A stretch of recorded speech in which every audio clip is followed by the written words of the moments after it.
Estamos de regreso entonces en República Laica con la doctora Margarita Zorrillo y la doctora Teresa Bracho, con quien vamos a hablar sobre este tema de los maestros. Pero antes de eso, vamos a un reportaje sobre el tema.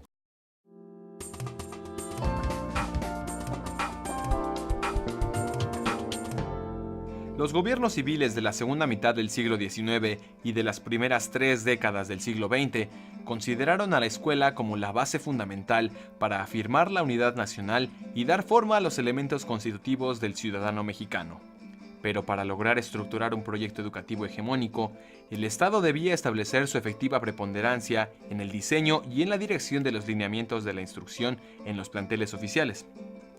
La tensión Estado-Iglesia fue uno de los aspectos que estuvo presente al momento en que los gobiernos postrevolucionarios intentaron algún cambio en la política educativa. Los maestros fueron el instrumento a través del cual el gobierno federal pretendió lograr la instauración de un proyecto político, económico y social. Con la fundación del CENTE en 1943, creado con el propósito explícito de apoyar al partido en el poder, los dirigentes sindicales se comprometieron a movilizar a sus agremiados en apoyo al régimen a cambio del otorgamiento de puestos influyentes dentro de la SEP y en otras áreas de poder, incluyendo el Congreso y los gobiernos estatales. Al gobierno federal, el acuerdo le aseguró el control sobre una enorme red potencial de movilización electoral a favor del partido oficial. También facilitó la meta gubernamental de llevar la educación primaria a todos los rincones del país. Pero en cambio, el gobierno cedió al sindicato el control sobre el funcionamiento del aparato educativo en México, incluyendo el derecho de asignar nuevas plazas y la facultad única de despedir o sancionar a sus agremiados. La dirigencia sindical también ganó el derecho de incidir en las políticas educativas en el país, una situación privilegiada que sobrevivió el colapso del sistema unipartidista en el año 2000. Bueno, ya después de haber oído este reportaje, estamos entonces de lleno con Margarita Zorrilla y Teresa Bracho para este tema de maestros. ¿Qué tiene que ver con la República Laica? Los maestros. De entrada, digamos, la idea central es que en una república laica hay una serie de valores laicos importantes como son el respeto, la tolerancia, las libertades, y todas esas cosas se enseñan en la escuela y quienes en teoría las tienen que enseñar son los maestros. Pero tenemos una larga historia. Quisiera comenzar con el principio, es decir, cuando la revolución inició el gran esfuerzo de educar a la población mexicana y el ejército, digamos, aparte del ejército que por las armas alcanzó el triunfo, el ejército con el que se quería transformar a la sociedad eran los maestros.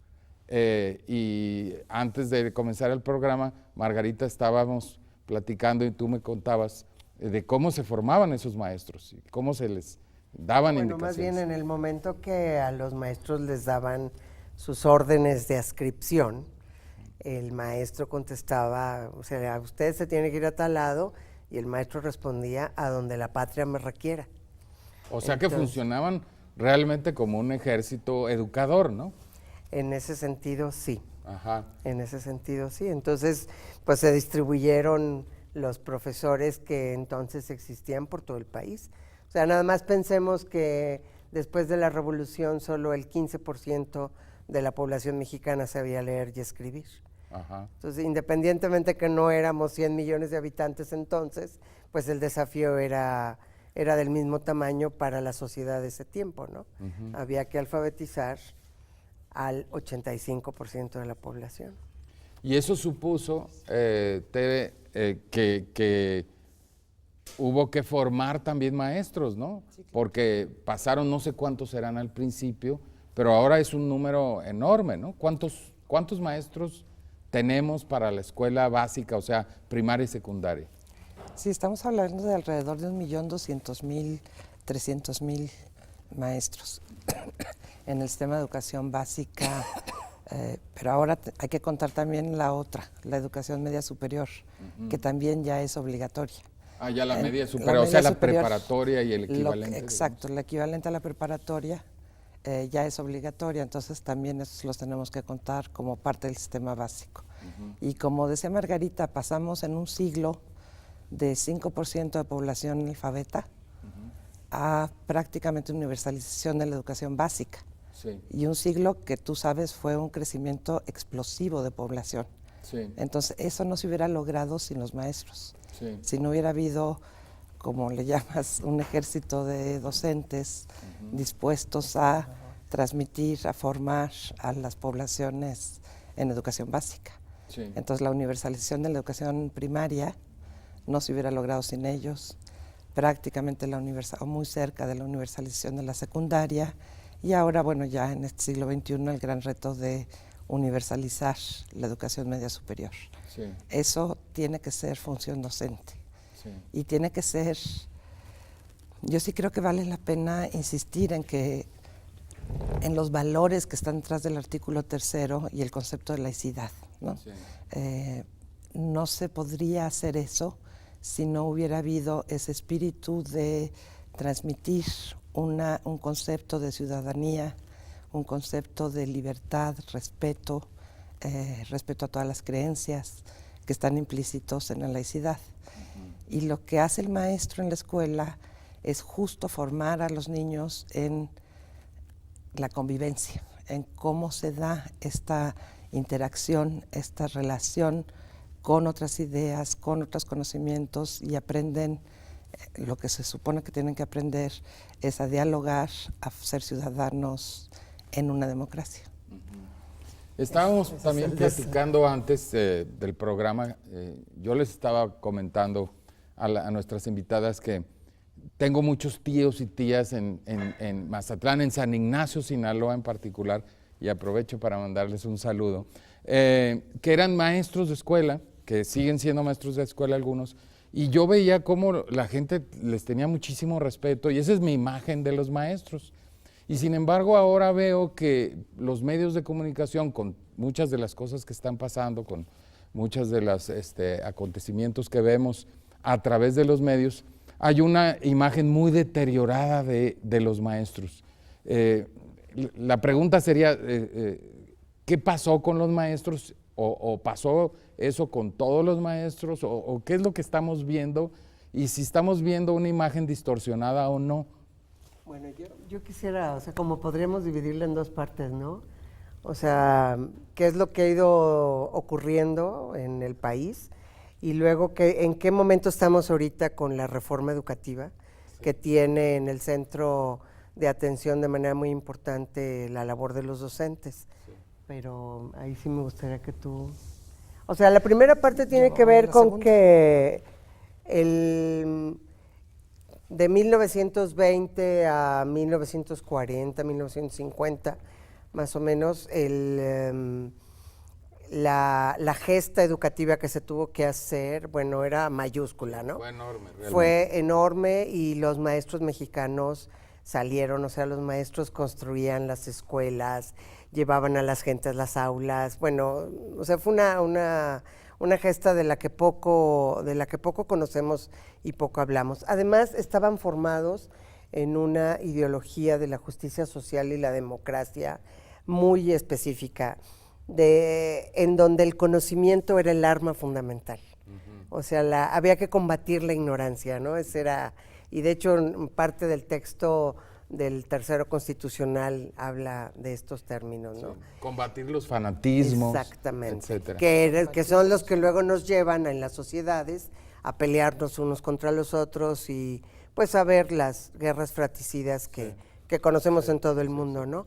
Fíjate, déjame hacer un paréntesis porque en el artículo 3º se habla de que se combatirán los fanatismos y de alguna manera se asume, porque un poquito antes se ha hablado de eso, que son fanatismos religiosos, pero también hay otros fanatismos, ¿no? Yo quisiera agregar que en realidad se ha tenido que combatir muchos tipos de fanatismos, no nada más los religiosos. De origen religioso, así es. Sí, perdón, pero... No, entonces el maestro, uno de los elementos claves de su formación, el maestro como líder social, como líder social que iba a transformar las comunidades a donde acudía. Entonces el maestro atendía muchísimas cuestiones de la vida de las sociedades, o sea, también cazaba, les ayudaba al médico, en fin, a las cuestiones agropecuarias. ¿Por qué? Porque tenía el maestro siempre más conocimientos que el resto de la población, sí. Pero la sociedad se fue diversificando, o sea, fueron surgiendo las instituciones sociales que ahora conocemos, y entonces la labor del maestro se fue concentrando mayoritariamente en la enseñanza. Sí. Y ahí es donde, pues yo diría que de los 70 para acá, es una reflexión que necesitamos que hacer en términos de cuál es el papel del maestro en función del conocimiento y con relación a la formación de los ciudadanos. Ese es el link o el vínculo que tenemos que reconstruir desde mi punto de vista. Sí. Y nada más yo terminaría con esto que tú dices, bueno, y ahorita qué está pasando, se ha descalificado mucho a los profesores. Bueno, primero yo quisiera decir que lo que vemos en la prensa tiene que ver con problemas del gremio, pero que está ubicado en ciertos lugares del país y en ciertos grupos de maestros. O sea, somos 32 entidades y generalmente la prensa en los últimos meses habla de Michoacán, de Oaxaca, de Guerrero, 3 entidades. Claro. Bueno, hay que preguntarnos qué pasa en el resto, ¿no? Que finalmente las escuelas abren todos los días, los niños van a las escuelas, los maestros también, como para equilibrar nuestros juicios. Eso no quiere decir que no tengamos problemas y que no haya distintas calidades de docentes, ¿no? Yo ahorita lo dejaría ahí porque y hay una segunda parte, decían. Es que es importante que nos ubiquemos en qué se está viviendo ahora con relación a la reforma educativa del 2013, ¿no? Lo que estamos viendo ahora en los medios es una parte del magisterio que reacciona frente a una reforma. Sí. A la reforma del Tercero Constitucional en el 2013 y las nuevas leyes secundarias, que es la Ley General, la reforma a la Ley General de Educación, la Ley General de Servicio Profesional Docente y la ley del Instituto Nacional para la Evaluación de la Educación. Ahora, ¿qué son esas reformas? Porque ese es el tema que... ¿Qué son las reformas estas y por qué reaccionan contra esas reformas? ¿Cuáles son los grandes pilares que tiene la reforma? Tenemos 3 grandes pilares. La autonomía de la escuela, y ahorita te platico cada una de ellas. La segunda es la evaluación, el uso de la evaluación para el diseño de política educativa y el desarrollo del servicio profesional docente. La principal reacción ha sido en esta última ley, en la del servicio profesional docente. Y yo quisiera destacar porque se dicen muchas cosas de la ley, es una ley sin duda confusa, pudo haber sido más clara, pero yo quiero destacar algunas de las cosas que dice esta ley que vale la pena mencionar para entender a qué estamos reaccionando, ¿sí? Primero, lo que establece es lo que establece la reforma del tercero, que es el ingreso, promoción y permanencia en el servicio profesional docente con base en el mérito. Para juzgar el mérito entra el peso de la evaluación, ¿sí? El maestro es evaluado para ingresar al servicio, para promoverse en el servicio y para permanecer en el servicio. ¿Qué cambia esto? Pues cambia prácticas que se fueron consolidando a lo largo del siglo XX, que no son precisamente profesionales, como son las herencias de plazas, el ingreso sin habilitación docente. Y lo que hace este ingreso por mérito es destacar que el maestro tenga el conocimiento que tiene que transmitir y las capacidades didácticas para transmitirlas. Eso es lo único que se evalúa. Y eso es todo lo que se hace. Otro de los grandes conceptos de esta ley es la claridad, la legalidad y la claridad en contra de la opacidad, de los mecanismos de promoción, todo este complejo entramado burocrático que había para promover a un docente, con base en clientelismos, con base en prácticas no muy cercanas a la legalidad. Ese es el otro gran concepto que está detrás y que al final transparenta el desarrollo de la carrera profesional docente. O sea, estamos hablando, por lo menos en esas 2 reformas que mencionas, de 2 elementos que fueron muy nocivos y que se fueron construyendo a lo largo de muchas décadas en el propio régimen de la Revolución Mexicana, Totalmente. que entró en, digamos, en connivencia con los sindicatos y para evitar problemas los empezó, digamos, a dar, una serie de privilegios y una serie de canonjías que distorsionaron completamente. Que distorsionaban el ejercicio profesional al final exacto. y la justicia en Sí. el ejercicio profesional, Sí. porque no se requería ser buen maestro, se requería tener buenos aliados. Así ¿no? es, sí. Entonces, parte de la nueva lógica es privilegiar el mérito, privilegiar esas capacidades. Y la otra, que yo creo que es muy importante también, es rescatar la formación profesional, ¿sí? Que la carrera docente a lo largo de todo su desarrollo, desde el inicio hasta su jubilación, sea una carrera que esté apoyada por formación de educación pertinente, ¿sí? Sí. También eso se fue distorsionando a cursitos, credencialitas, que no precisamente eran tendientes a formar al docente en su desarrollo profesional. Entonces, esos digamos que serían los componentes que están clarísimos en la ley y que vale la pena rescatar. Y que tienen que luchar Y con el por- entramado cultural que tú señalas. Sí, que porque- está en contra de la tradición, ¿sí? Ajá. De los usos y Y costumbres. usos y costumbres.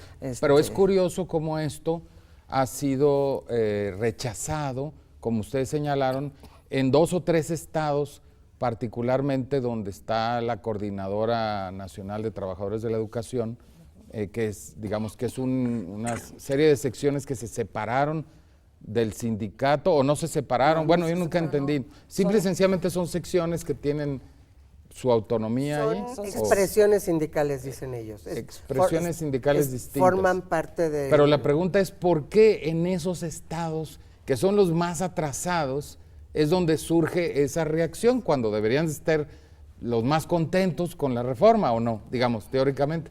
Tendrían que ser los más contentos con la reforma. Sí. Pues seguramente Pero- ahí hay más... El entramado cultural es más cerrado. O Ajá. sea, los usos y ¿Qué costumbres... quiere decir el entramado cultural? Pues A ver, todo es- porque... Pues lo que tú dijiste de manera muy elegante, Sí. de cómo los gobiernos de la revolución, cuando se constituyeron los sindicatos, cómo se aprovecharon de ellos para mantener al régimen. Sí, ¿no? pero ya no son los gobiernos de la revolución ahí, ¿no? No, y ya ahí, no. curiosamente, No, pero hay esto otros... continúa, o sea... Ajá. O sea, hay eso va herencias de- culturales, digamos. Ándale. Ya, hay herencias culturales. Bueno, vamos a hacer un corte y después de este corte continuamos con nuestra discusión, que me parece muy interesante.